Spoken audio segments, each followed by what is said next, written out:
Our first act for you tonight, like I told you, he's now a local boy, originally from Toronto. He's a great guy, and he's actually been part of the reason we've been able to make this happen for you tonight. Everybody put your hands together. Big, big, warm round of applause for Paul Alexander.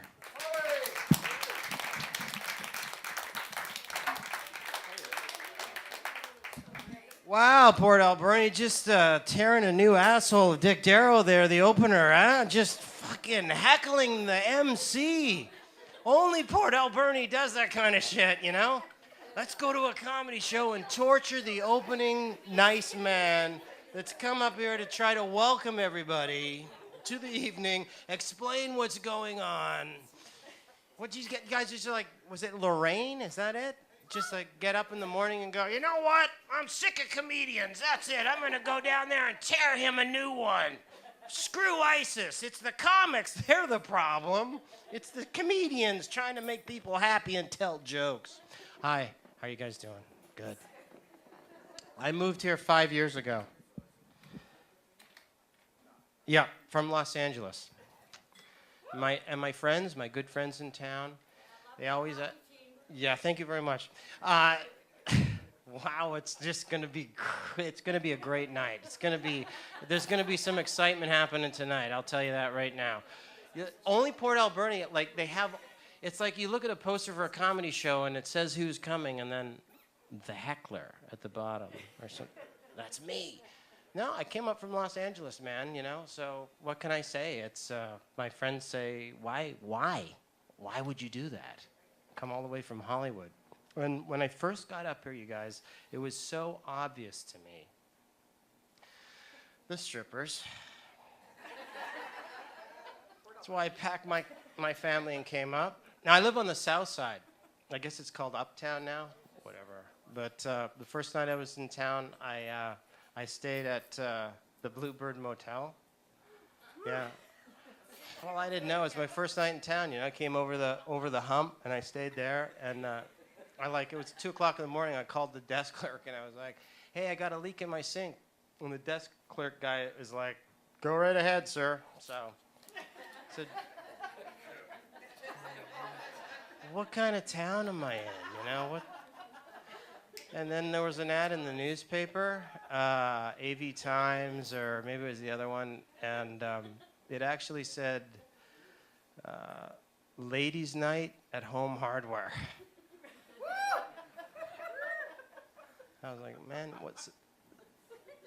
And on the next page, there was another ad that said, it was for a local butcher. It said, nobody beats Pete's meat.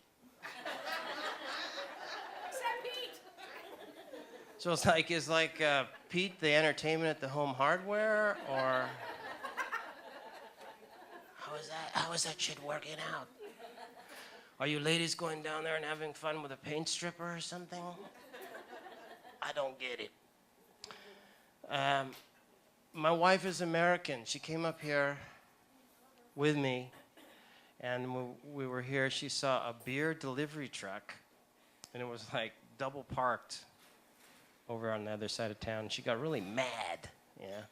And I had to explain to her things about Canada. I'd say, look, a beer delivery truck is the only vehicle other than a police car, an ambulance, and a fire engine that's allowed to have a siren. That's just the way it is, babe. We know, right? Because we're Canadian, right? We hear it coming, we pull over, right? Beer on, beer on, beer on, beer on, beer on. That's important shit. He's got things to do. He needs, you know, he's got to be where he's got to be. He's probably got to go to the mayor's office. Here's something that really pissed me off the other day. Why does everybody get in trouble if they're late, except a doctor? What's up with that? Like, I went to my doctor the other day. I'm sitting in the waiting room, and the first thing they say to you when you walk in there is, "The doctor will be right with you." You know what they should say? They should say, "The doctor will be right with you after he goes home and does some yard work." It's like, how long can you read Canadian Geographic, right?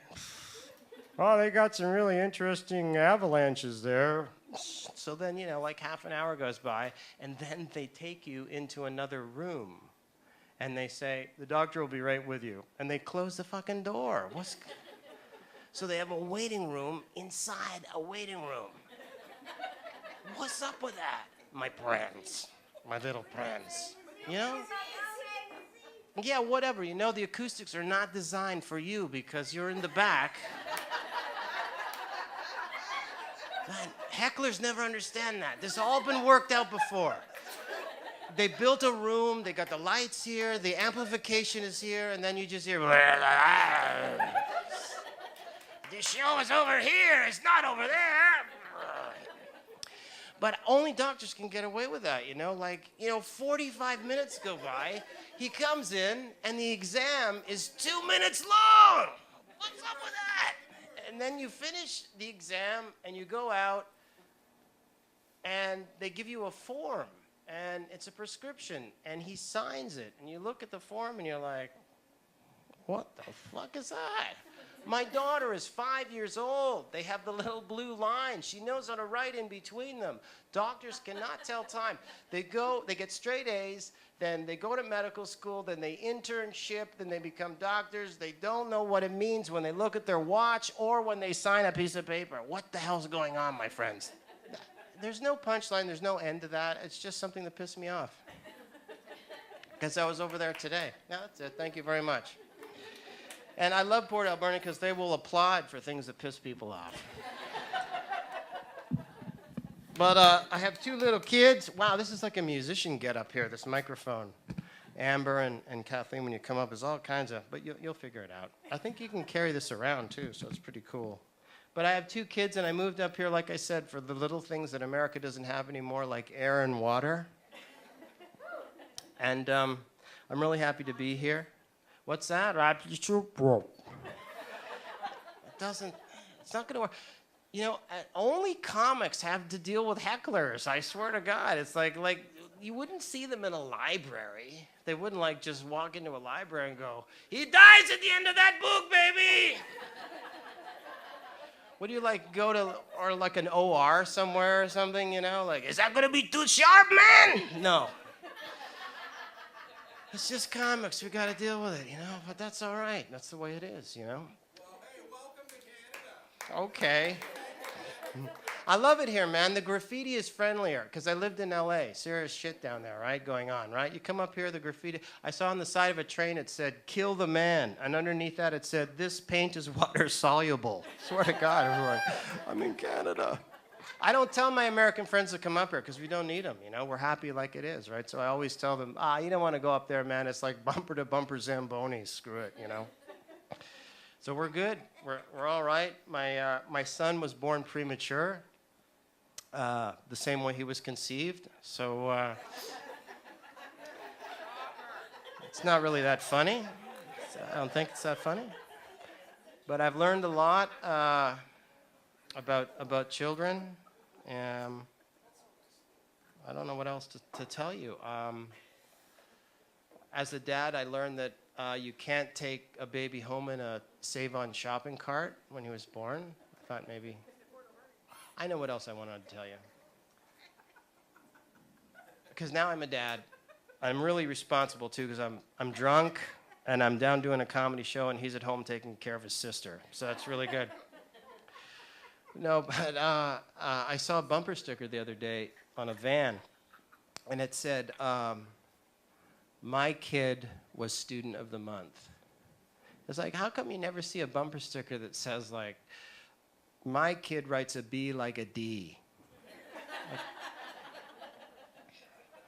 And then I saw one of those vans that had 17 little sticker kids on it. What the fuck? And the sticker dad had a bottle of whiskey and he was laying on the ground.